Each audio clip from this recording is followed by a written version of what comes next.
welcome to another episode of I Take D. This is season 3, episode 1. We're so excited, 2020. Yes. Man, it's been a long time. I think our last episode was probably in April or May, right, of 2019. We try to make them very short, sometimes maybe, 8 episodes per season. I'm Joel. I'm Carla. And this is the I Take D Ministry. Some of you already follow us. If you don't follow us, like us on I Take D Ministries in Facebook, Twitter, YouTube. Subscribe to our YouTube channel as well. Yeah, we have an Instagram as well, right? Yes, we do. Carla is the one who takes care of all that because I mean I like social media, but not really. So she kind of keeps us, up to date with everything people follow on social media. So please, follow us. If you already follow us, try to share with others. Again, we want to remind people that we're not experts at this, right? We just try to share from our perspective what we've gone through. We've gone through, a lot. It's all been trial and error. And of course, at times, obviously, perfect, good wisdom is when you allow others to kind of pour that wisdom in you and that you can learn from what they teach you.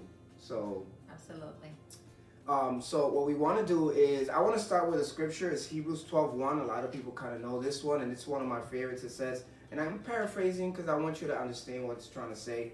So it says, we are surrounded by such a great group of people watching us. Let us get rid of everything that slows us down and run the race marked for us. Again, that was Hebrews 12:1. And today we really wanted to talk about not quitting, going for the long run, not forgetting that this is not just a 1-year thing, and that when you go into your marriage, you should never go into the marriage saying, well, if it doesn't work, then we'll just get divorced. That's right. So I want to, if you could share from your perspective, honey, what does it mean for the long run?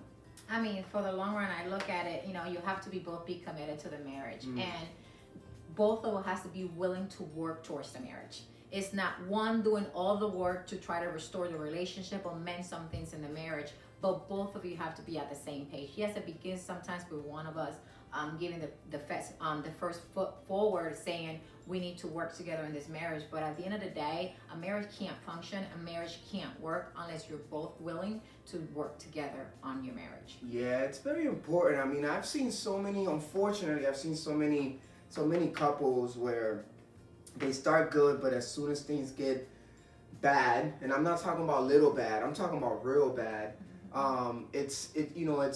And I'm not shaming you if you fell into that. It's just it's really just understanding that it's a marathon. It's not it's not a sprint. It's a marathon. There are days, and we talk about this all the time. There are days that Carla does not want to see me, and she doesn't really love me at that moment, and there are moments where I don't even want to see her, and I don't love her at that moment. You're probably thinking to yourself, whoa, you're saying that there are moments you don't love her? Yeah, because love is an action, and you got to work on love each and every day. Love, not only is it an action, but it's also a choice. Yes, it is.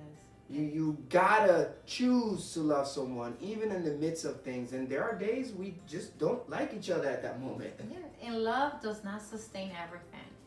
Love is not the only foundation of marriage. And it's what do you mean? You mean people fall out of love. But it's not about love sustaining the entire marriage. I have to love him, or I have to love her in order to stick this marriage, in order to stay in this relationship. No, love does not sustain everything. Yes, love is a big part of your relationship, but it does not sustain it all. Yeah, you also need commitment.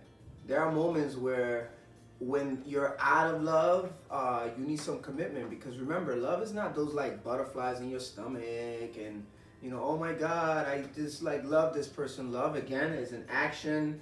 It requires that you make a choice of, one of the things I love from the Bible is the fact that it shows love as a sacrifice. Yes. The Bible says that God so loved the world that he gave his only son for us. And to give his only son is a sacrifice.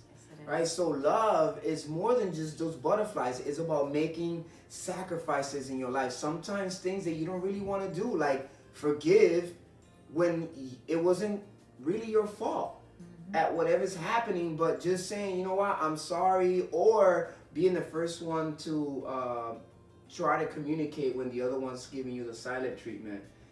It's really about sacrifices, and I had a hard time with sacrifices because we all like going into our single life, and it's hard to have to give in to what's normally our pridefulness, and being a little better at communicating and listening to the other person, even if you don't agree.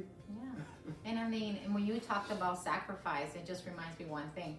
What sacrifice doesn't cost you pain? Yeah, that's true. What sacrifice that you make, even the simplest thing that doesn't cause you some kind of discomfort? Yeah. So sacrifice is always not always going to feel good, but at the long run, it's all worth it. And one of the things about keeping the marriage going, and what are the other things that we can do, if you're probably wondering, what, I don't know what else to do. We always encourage books. Marriage books are so important and vital in a relationship. But at least take once a year, just once a year. That's all we're asking. Once a year that you make that effort to go to a marriage training, a marriage conference where you both can receive from someone else, and get together with other fellow couples. And you will be surprised that many couples are probably going through the same struggles and the same issues, but they are battling it together. They're fighting together. Until death do you part. I have this famous quote that I always that I see a lot, and it says, fight for your marriage like it's the last thing on earth, because your marriage is constantly in the battlefield, and you have to continually fight for your marriage like you're in a battlefield every day, because things around us are never always, to encourage us, and sometimes it brings us down, and there are those moments that are so vulnerable for us. Continue to work on your marriage, because it is the most important thing that you can do for you, and especially if you have children in the marriage. Yeah, and I mean, even just the examples today, there are very few. So many people get divorced nowadays. It's just sad, and there's kids involved, and oh my God, emotions and extended families. It gets very, very messy. And so, like, I like how you put it as a battlefield, because it really is. And when you, like, even put marathon or battlefield, it's all about, like, right? Not, sometimes you're going to lose a battle, but you got to focus on the war, which is the bigger picture, the macro of your relationship. And when I think about marathons, so I'm a runner, and one of the things I remember sharing with my wife when she was going through a test, you were going for like security guard at that point, right, for the school system, and I'm like, I want to help you with the run, because it's something that I've always done, even in the military, in the Marines, the run. I was probably one of the fastest guys in my platoon or my unit, and one of the things I remember sharing with my wife is like, the most critical part of your run is not how fast you're running, but establishing a pace and your breathing. Yes.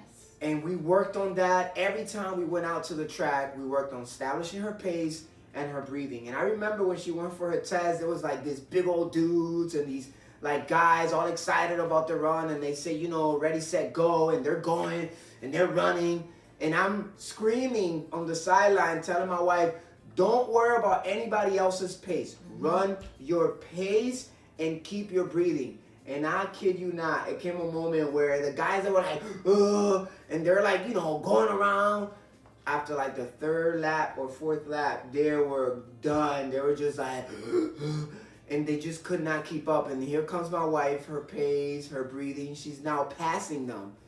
And she actually came before a lot of them who started way before her and just sprinting. And it reminds me of marriage. Like, you don't need to start sprinting, sorry. You need to establish your pace, take your time, get your breathing going. When things get real rough, just breathing deep. Know that this is not like what's going on right now. That too shall pass. And the Bible talks to us about that. Like, don't focus on the storm that's going on right now. be encouraged by what comes after that. Like every time my wife and I get upset, there are times that I'll tell her I'm still upset, I'm mad, and I'll tell her, you know what, I am mad, but I still love you when I'm mad, because I want her to know that I'm not thinking of like right now. I'm thinking of the after that storm. Man, it's gonna be amazing if we take the time to work on it. And I think you brought something that just like right now that kind of caught my attention in regards to like, don't focus on what every other marriage is doing.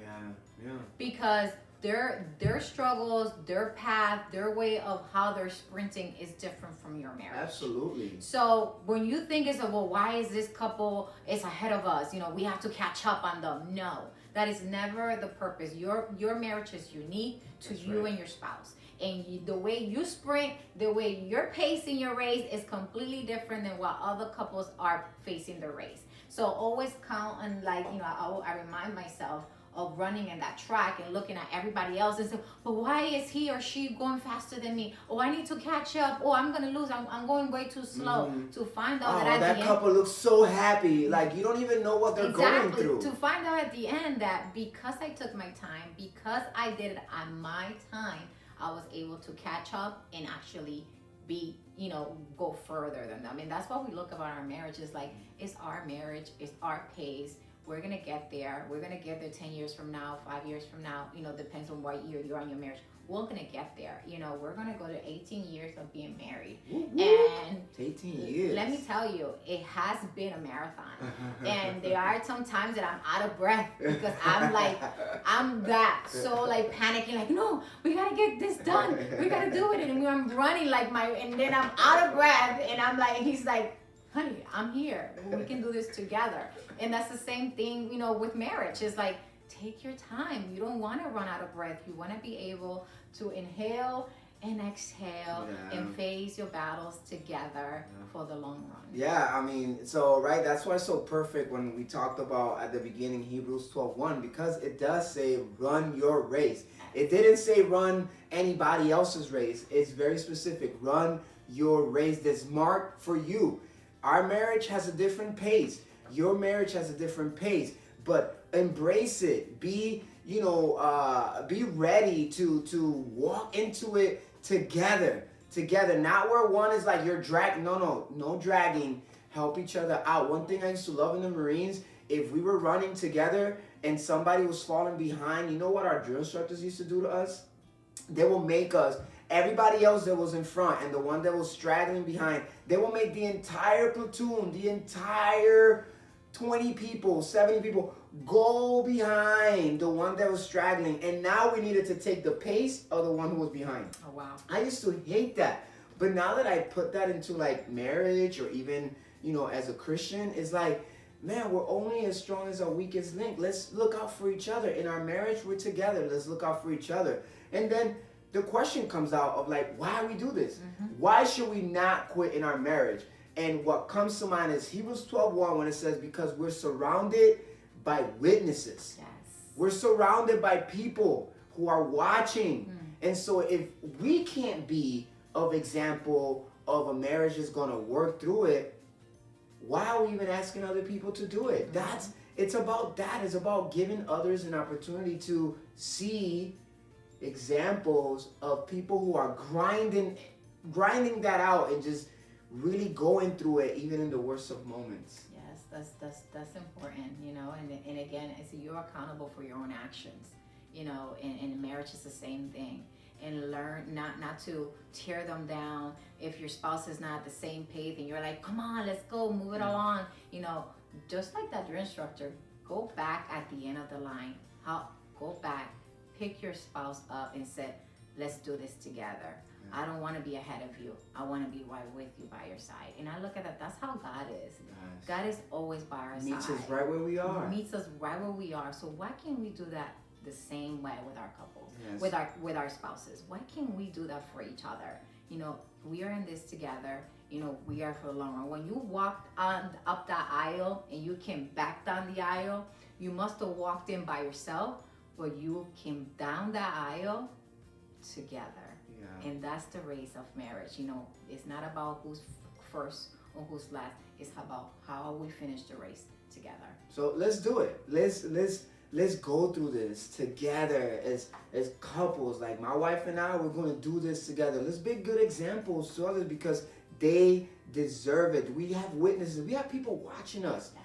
Let's be of examples to others. Let's not quit on our marriage. We must continue on and just trust in God and look for His guidance in all that we do. Yes.